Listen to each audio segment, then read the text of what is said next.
Et puis on va dire qu'on y attend toujours. Pourquoi la Bible dit ça? C'est-à-dire quand on perd sa valeur, on va sur la table et on va l'année. On va voir qu'on a fait. Est-ce que nous sommes là? Alléluia. C'est ça qu'on a la toute la âme. On va faire la volonté comme si on a fait l'intelligence qu'on l'a dit déjà. Alléluia. C'est-à-dire, il y a un côté où, quand on perd la valeur, on peut voir les issues du côté. Là, tu en as assez. On a perdu. Maintenant, le monde a été, je peux dire, visité par la méchanceté. On peut rabaisser tout le monde à terre. Il y a besoin que ça nous tire sur ton assez. Moutouo a télémaka n'a pas valeur. A comme le coup la ngomba ou batunyo sur ton salami. Bakomona. Dans la carte quartier. Mais moi, mon c'est-à-dire ta valeur est tombée le la montagne. Quand les gens passent partout, mais il y a une montagne de valeur. Quand on parle de montagne, on voit une valeur élevée. C'est ça.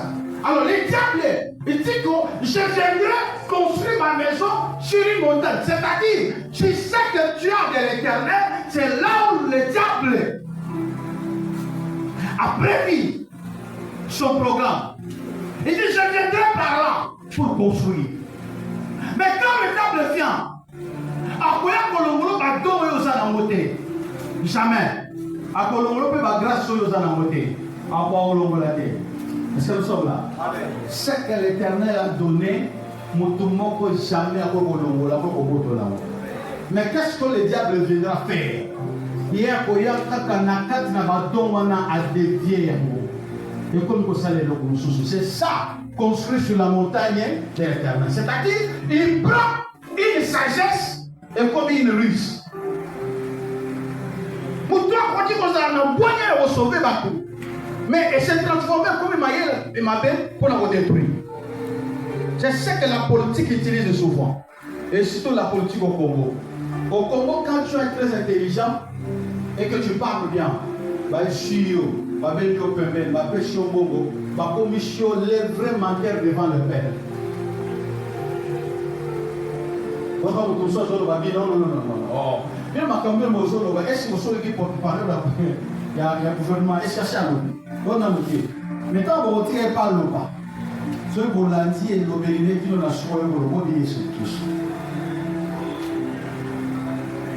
Pendant que sur le terrain, ils sont sur le terrain, on a vie. Mais quand le message va passer, ça passe autrement.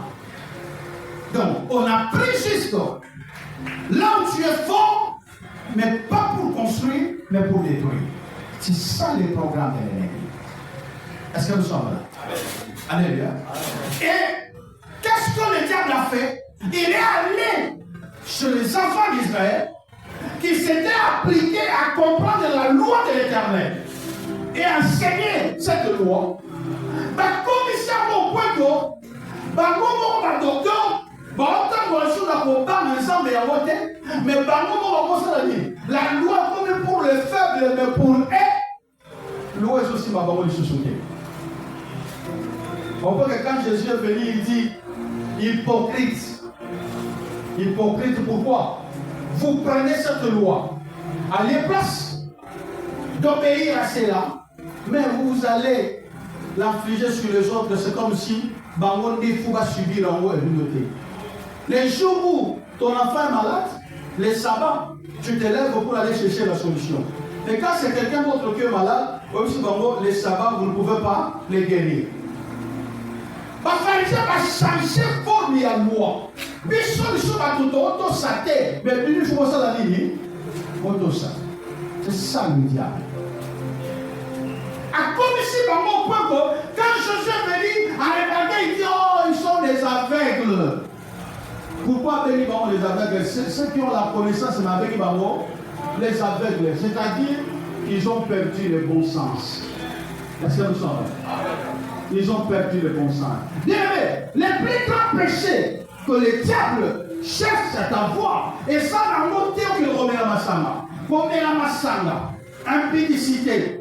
Et dans ce moment, et ça, le coup là, en fait, conséquence, il y a perte. Vous voyez, il y a une bonne directive. Vous allez comprendre que, voire même être au sein de la carte de l'église, dès que nous sommes là. Ce qui nous trouve, en faisant dans l'église, c'est le bon berger. Vous sentez la carte là, ce qui, à mon message, on m'a fait, à mon tel massani. Alors, on dit non, il faut que je mange l'église. Alors, on va protéger l'église, car ça, les gens sont bien allés à l'église. Mais ce qui n'a pas de diable, c'est bêtier, et que amour à les aïe sous-souté. Au contraire, il y a un temps où on va pouvoir avec ça. C'est bien que l'homme va faire ça dans la femme. C'est là pour que ma femme de ça.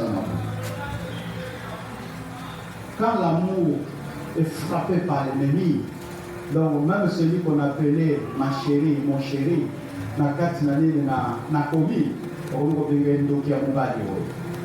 c'est quand l'amour est frappé. Et quand l'intelligence est frappée par l'ennemi, on perd le bon sens. Amen. Autre comme ça là, le premier m'appelle. Dans l'objet, ce qui montagne, Moutou, pour le père intelligent, un homme qui craint l'éternel, mais à un moment donné, dans la pratique des choses, il n'est pas dans le bon sens. Il faut comprendre que va avec l'intelligence. Va avec l'intelligence. Et va dire qu'on ni maman ou qui n'a ressemblé à ça la vidéo.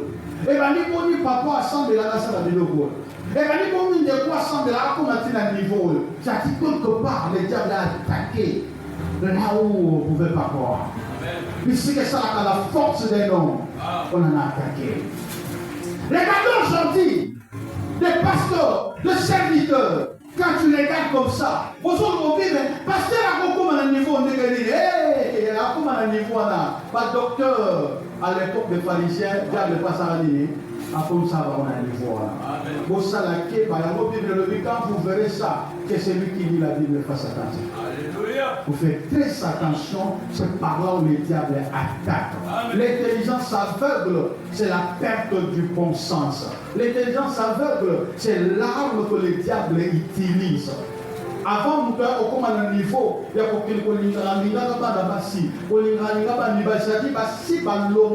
déjà la vraie direction de l'intelligence. Et on se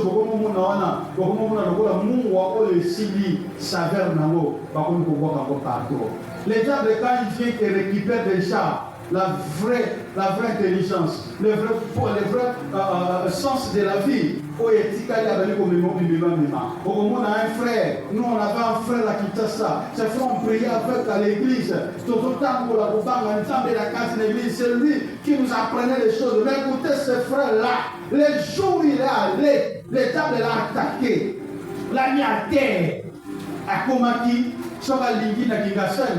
Avec une gasalité, avec la machine, avec la machine, avec la jean, avec a commis le lenguewana. Pourquoi? Puisqu'il a déjà perdu. Il y a quelque chose qui nous maintient, le bon sens. Amen. Ce qui les a déjà enterrés, on n'est plus rien. Est-ce que nous sommes là? Amen. On peut acclamer pour la gloire du Seigneur.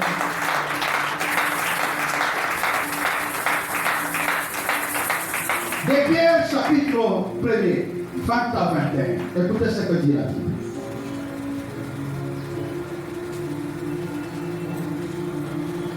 Des Pierre chapitre 1er, 20 à 21.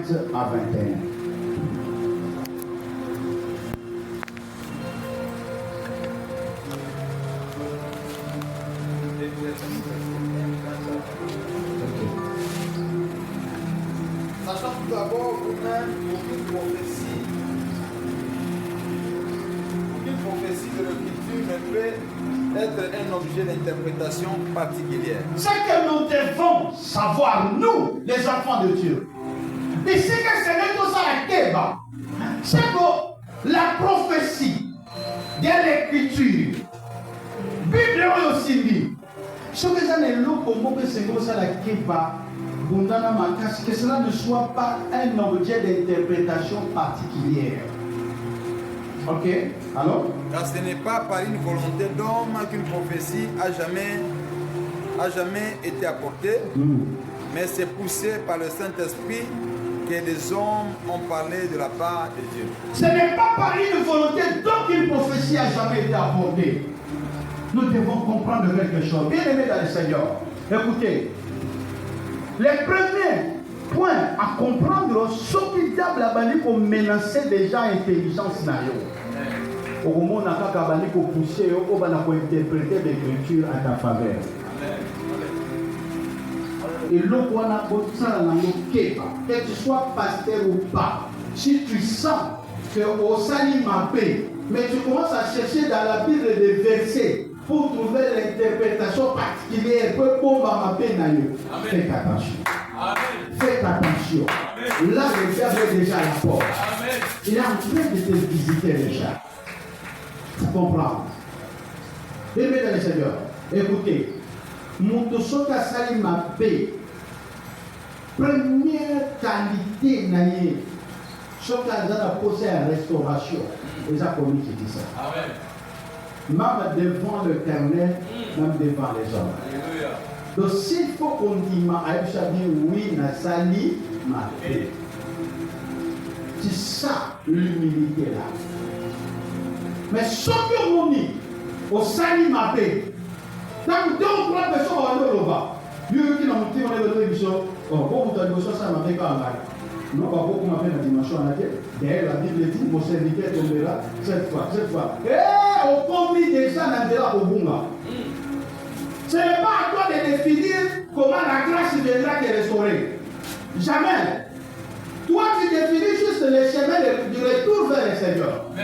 Nani qui dit ça. Amen. La manière dont Dieu viendra pour son par grâce, puisqu'on se doit comprendre que l'Éternel a encore à venir. Ils ont marié les choses. Mais ceux qui ont beaucoup dit qu'on définit que la grâce en Dieu, qui va. La grâce de Dieu, pour nous, ce n'est pas que nous avons l'amour que nous avons. La grâce de Dieu, c'est quelque chose que nous constatons. On remarque comme ça, on sentit que la place n'a pas été déjà ça, il fallait et son maman. Et là, je dis, la grâce de l'Éternel est là. Mais ceux qui ont beaucoup, on va dire que c'est le programme. Tu as au pays, au salut du soul, on dit Makaka. On dit Makaka, na sali ma paix. Et demande pardon. Ce qui est dans mon toit, tout à l'heure, on va laisser les lignes au limite. Et pour ça, on a dit que on va laisser au limite. Mais il m'a bien ouïe, ils sont moins de la carte de l'issue de Bala, à couple. C'est très difficile pour que, au moins, moi, si tout mon bail, les bossons et partenaires, anti-marqueur, na sali, ma paix, l'Indisana. N'a pas gâté. Il va aller. L'acier, ce que c'est les partenaires au ici, ils ont la vie. On est ici, on nous a sur le bas, ils nous a sur moi, c'était. Oui, quand il y a un problème ailleurs, tu parles de manière comme ça, que frère, sois mal fait, demande pardon, et regarde comme ça, chef, il dit ça. Mais quand tu vas dans un couple, et que la petite maman m'a bien dit les arbres, c'est dans le monde, ça dit, oui, non, c'est. Il y a un moment dans la petite d'or, pas au Sénat. Et ceux qui peuvent s'engager, c'est là. Ouais, à tel gars. Il s'en passe. Il y a un senti là, il y a un pôle. Là, on dit ici. Vous êtes là, on va le chercher, papa. Donc, naïf, il est là, c'est là. Nous allons à mailler là. Amen. Vous voyez, ça va nous dire, c'est là. Bien aimé, écoutez, qualité à moi l'ensemble. Vous allez à savoir demander pardon. Azala mobali na azala mwasi no soko osali mabe na libala ya mabe ezalaka malamu te eza kaka mabe tu dis pardon limisama soki osali pardon ya boyi kocomprendre yo eza ye nde atikali ya makambo na nzambe mais toi tu as demandé pardon. Faites attention. La mauvaise interprétation des choses, c'est ce qui a fait aujourd'hui la religion pour t'amener. Parce que nous sommes à l'objet, quand on s'avance vers l'Éternel, il faut que nous sapin de la mission. On a dit, quand tu as dit à Moïse, t'approches pas parce que le lien est sang. Nous sommes au point de recevoir des photos de l'église Sapat. Alors, oui, ça pas une église, mais qui nous parle au Linamé. Alors, oui, ça pas une église, mais qui nous tient au Mabé, dans le quartier, alors, oui, la Linamé. Alors, oui, ça pas une église, mais ma paix, alors, oui, la montée. Amen. C'est ça la mauvaise interprétation des Écritures. Qu'est-ce qu'il y a à voir sur une alati chaussure na yini ko swanta? Est-ce que ça va mon autre chaussure pa wa? Ndaba yini na ka ke no muto so na bende ka mu pepe na ye. Ka chaussure na ya mo ko panzana. Ko di ko le sala ni e ko vimba ka ba e pandai. Mais Cornelia, c'est le souffle des vie à nous qui est quelque chose. C'est là où l'Éternel nous regarde. La mauvaise interprétation. La religion contamine sous le roi, vous dites que Jésus-Christ est Dieu. Non, non, pour nous, Jésus-Christ n'est pas Dieu, c'est le Fils. La religion, vous devez s'aligner et botaner. Même à taille, Esaïe, dans la prophétie, c'est le Dieu parmi vous. Mais vous habitez, vous va interpréter dans les cas. Mais plus élevé, la religion, c'est parti par la mauvaise interprétation des choses. Amen. C'est parti par là. Le diable essaie de travailler sur ce point. Il sait travailler sur ce point. Alors pour comprendre, si tu commences à interpréter les choses à ta faveur, surtout quand tu es dans une position faible, moi j'aime, quand je sens la faiblesse à moi, j'aime lire les livres de Jérémie. Ouais, le livre de Jérémie, c'est un livre bizarre. Un livre qui ne cajote personne. Ouais. Là où tu es méchant, tu es allé loin. À la place d'être dans ma source, tu as choisi la citerne. Quand tu lis ça, tu ne verras même pas au d'éternité si tu reviens. Si tu reviens. Ouais, mais c'est un temps là-bas pour ma bunga. Mais ils sont dans l'invention comme la faiblesse. On va dire qu'on a un peu chaud. On va dire les autres, on va dire, je suis avec toi, je ne t'abandonnerai pas. Amen. Mais je vais opposer en haut. Parce que on va dire ça, on a dit qu'on a un douté. Pour tout le temps, on a pour dire de n'a pas une personne. Et il faut dire qu'on a une personne. Ok. Conséquence, c'est que nous avons nous pouvons qui nous fait la personne. Alléluia. On peut échapper dans un côté. Quand la conséquence sera là, on peut échapper dans un côté. La prophétie ne peut pas être l'objet d'interprétation. Voilà pourquoi. Dans cet âge ici de la vie, voilà pourquoi, dans cette génération, Dieu nous a laissé le Saint-Esprit. Nous avons dit que nous sommes un docteur T. Mais nous sommes le Saint-Esprit. Même le docteur, même le pasteur, même les évangélistes, les apôtres, les prophètes doivent le faire par la poussée du Saint-Esprit. S'il n'y a pas le Saint-Esprit, après, on va pasteur, tu tapes à côté. Tu tapes à côté. On doit rester là. Car l'écriture est poussée par le Saint-Esprit. Alors, volontiers, bien-aimés, marcher avec le Saint-Esprit. Écoutez dans Proverbe 11, 14. Je serai parti pour la fois. Proverbe 14, 11. Et dit la Bible.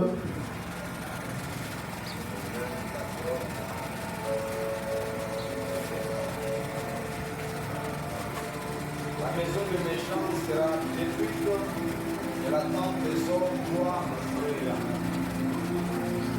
Proverbe chapitre 14, plutôt 11, verset 14. Regardez. Proverbe chapitre 11, verset 14.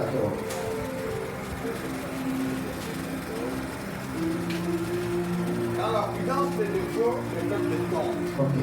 Et les salités dans le grand nombre de conseils. Est-ce que nous sommes là? Amen.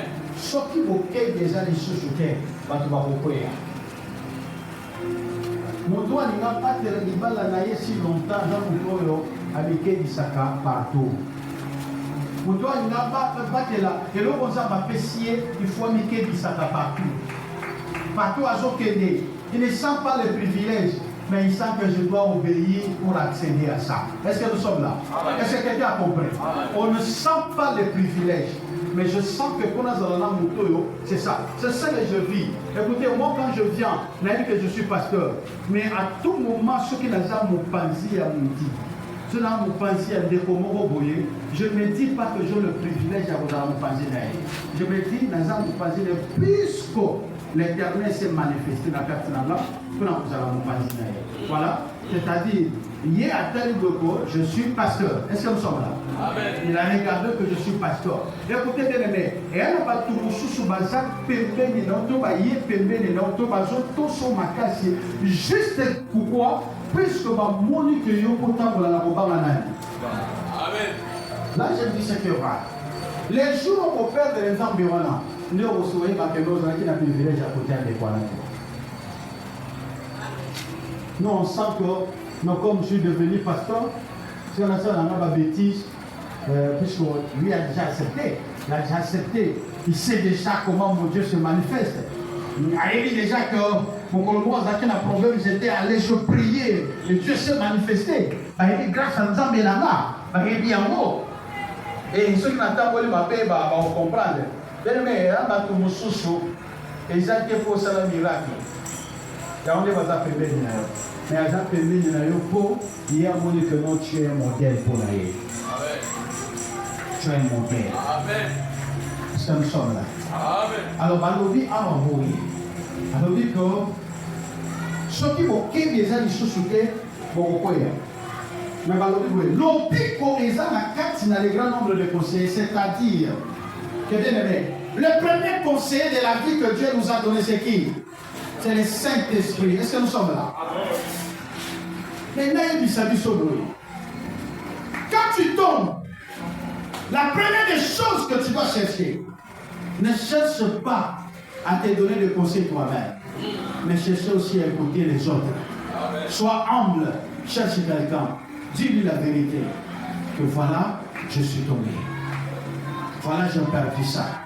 Et après, il y a un conseil à ça. Souvent, ils sont intimidés, ils ne conseil qui est dans la tolie. Vous voyez? C'est-à-dire, aujourd'hui, il a conseillé aux salons malades. Quand quelqu'un vient et te dit, mon frère, moi je t'ai déjà vu dans cette église. J'ai vu comment tu travailles là-bas. Tu as une grâce énorme. Et dans cette grâce-là, ce n'est pas que quand on a une sous-monde de grâce pour nous. Jamais. Ça m'a tiqueté. Ça m'a dit, ah non, mais on a les boules. Amen. Ah, mais on a les boules. Mais quand quelqu'un vient et te dit, papa, là tu as mal fait. Ce que tu peux faire, va devant ton père, parle-lui, agenouille-toi et prie l'Éternel. Reviens. Pour toi, dans une autre chose là. Pour toi, dans une autre chose là. Et elle m'a dit, au sous-ballon à un côté. So loni ata biloko kobima mama qui est le bosso et kufa. La meilleure façon de faire les accords pour le pour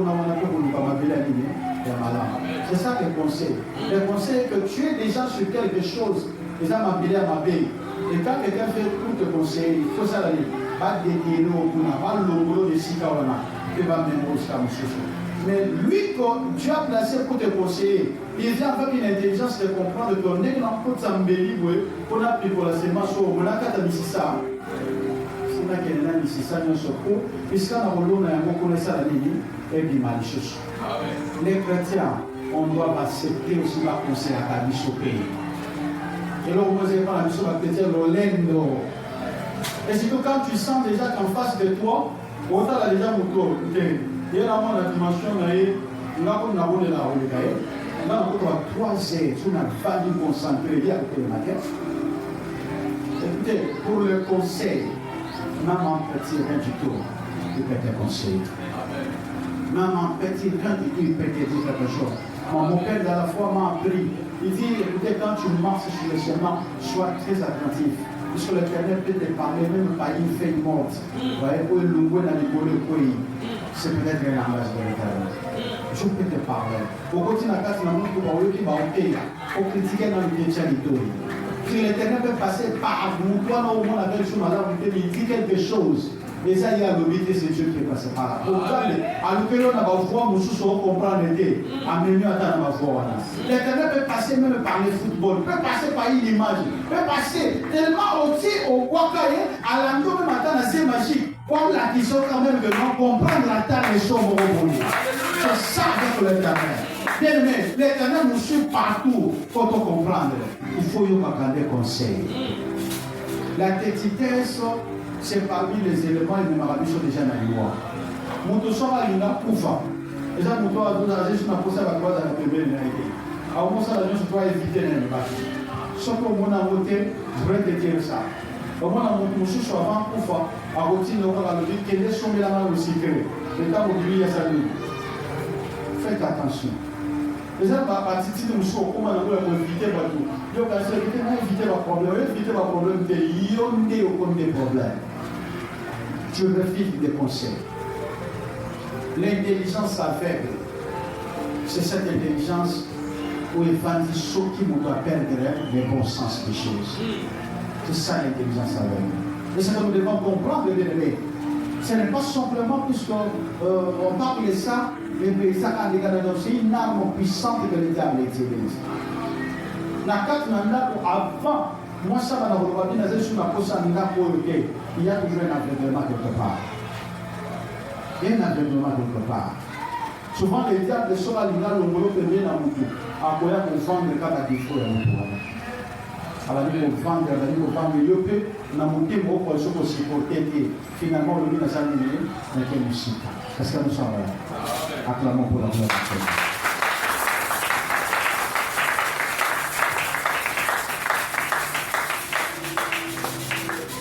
L'intelligence aveugle nous amène à une mauvaise repentance.